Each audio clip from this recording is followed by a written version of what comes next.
Ja, so ein Scheiß, wenn es ein bisschen mehr Platz war.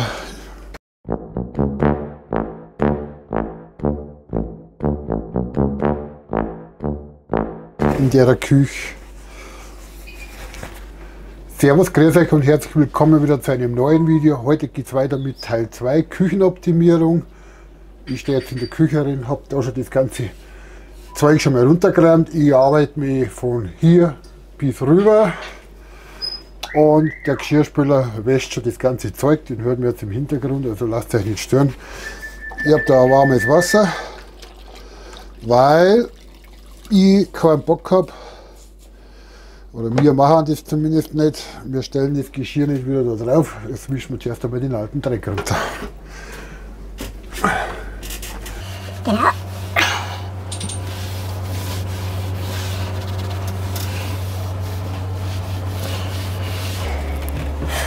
Ja, so dreckig ist gar nicht, aber Staub, mehr oder weniger. Ja, putzen ist jetzt nicht unbedingt meine Sache, aber muss natürlich auch gemacht werden, eh klar. Aber wie gesagt, so schlimm ist gar nicht. Ich steige jetzt einfach mal da drauf. So.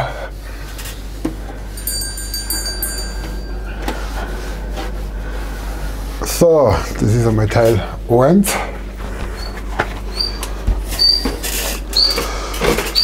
Wie gesagt, ich arbeite mir jetzt darüber, ich arbeite mir jetzt einfach da durch und dann schauen wir mal weiter, wie wir das Ganze so einigermaßen hinbringen. Der könnte Wasser vertragen.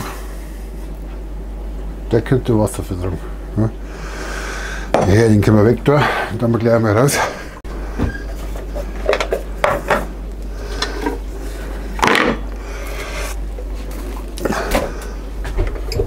So.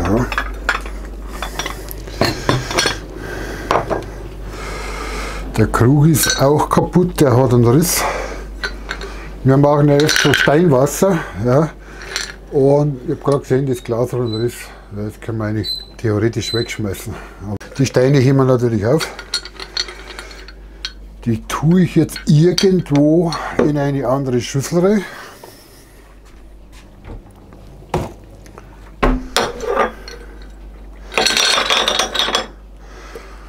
Aber der hat einen Riss. So. Das tun wir einmal weg.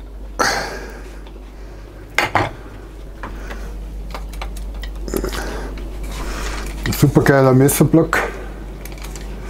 Ja, haben wir auch schon ewig. Laser 5.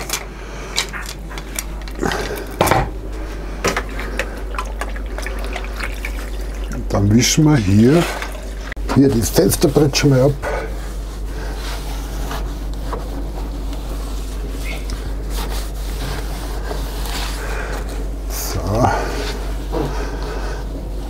Naja, Putzen ist jetzt nicht so unbedingt meine Stärke. Oder habt ihr Lust zum Putzen? Schreibt es unter die Kommentare. Also ich mag es nicht so gern. Aber macht aber auch Spaß, wenn es hinterher wieder sauber ist. Ja, das ist der Vorteil.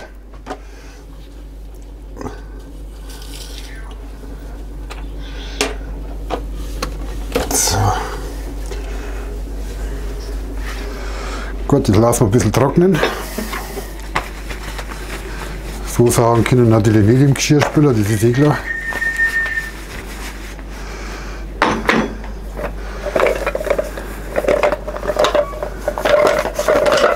Aber durchs Kochen ist da natürlich lieber ein bisschen Fett drauf, oder es pappt so. Also muss das irgendwann einmal richtig runter. So schlimm ist es nicht, weil wir haben es erst gemacht vor einem halben Jahr, durchgewischt. Und wenn alles trocken ist, dann können wir es natürlich auch wieder hier einmal was hingehört. Stopp.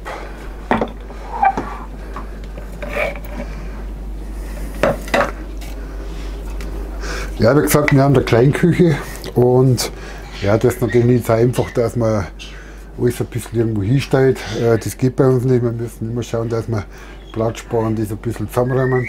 Aber auf der anderen Seite muss ich sagen, ja, ist eine Gewohnheitssache.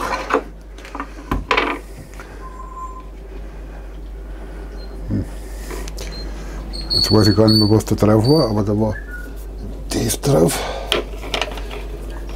Genau. Das wischen wir natürlich auch gleich ein bisschen sauber.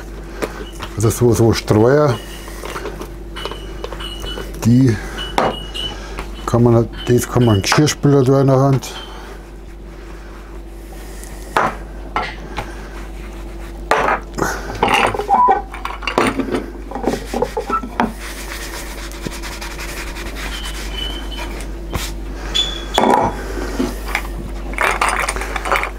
Die sind natürlich so rustikale Sachen, die haben wir mal geschenkt gekriegt irgendwoher. Die Schälchen da mit dem Salz- und Pfefferstreuer. Ja, da haben wir gesagt, die sind so edle Sachen. So schmeißt man natürlich nicht weg. Das heben wir natürlich auf. Aber das andere muss ein bisschen geändert werden. Ja.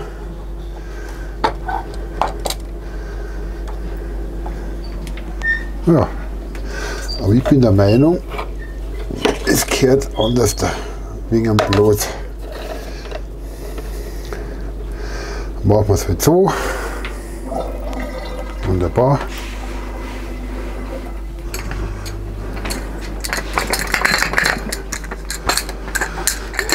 Solche Gläser sind natürlich praktisch, die verschließen nicht mehr dicht, weil kein Gummi mehr drin ist. Aber es geht noch und ich tue mir da einen neuen Gummi rein und dann passt das auch wieder ganz wunderbar. Das ist schon mal fertig, picobello geputzt und jetzt werde ich da rüber alles rausräumen und dann geht es da weiter.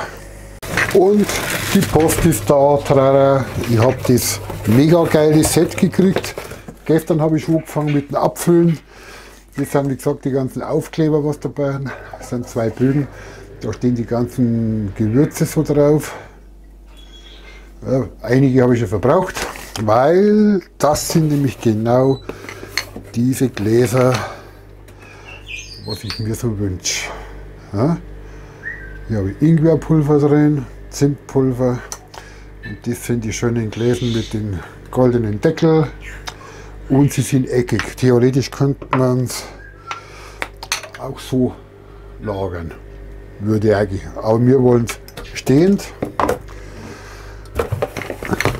Und da habe ich hier 12 Stück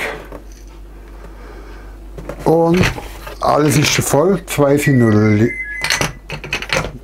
noch leer und wenn die nicht mehr gelangen, also eins fast 260 Milliliter, aber es sieht schon geil aus. Ja, Kurkuma-Pulver, Piment habe ich da drin.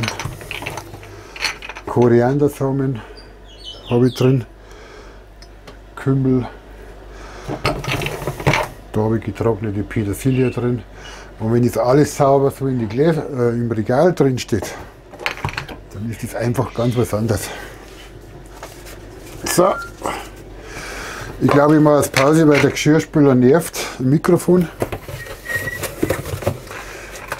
Ich tue dann wieder weiter putzen. Ja, das ist ja das, was ich erwähnt habe, dass dieses Zeug, also solche Gläser, die heben wir natürlich auf, die sind wunderbare Dekogläser, also die sind top. Aber wie gesagt, so Plastikzeug, das kommt weg. Oder wo die Röstzwiebeln weg sind, kommt weg. Da kann ich zum Beispiel ein leeres Glas hernehmen, ich habe noch dann ein paar übrig. Ich habe noch welche auf Reserve. Das ist ja auch nicht schlecht, solche Gläser mit dem Korkverschluss. Nur man muss bemerken, sie sind halt jetzt nicht so dicht, aber das macht ja nichts. Macht aber was aus. Ja, was haben wir sonst noch? Getrocknete Pilze haben wir 2-mal.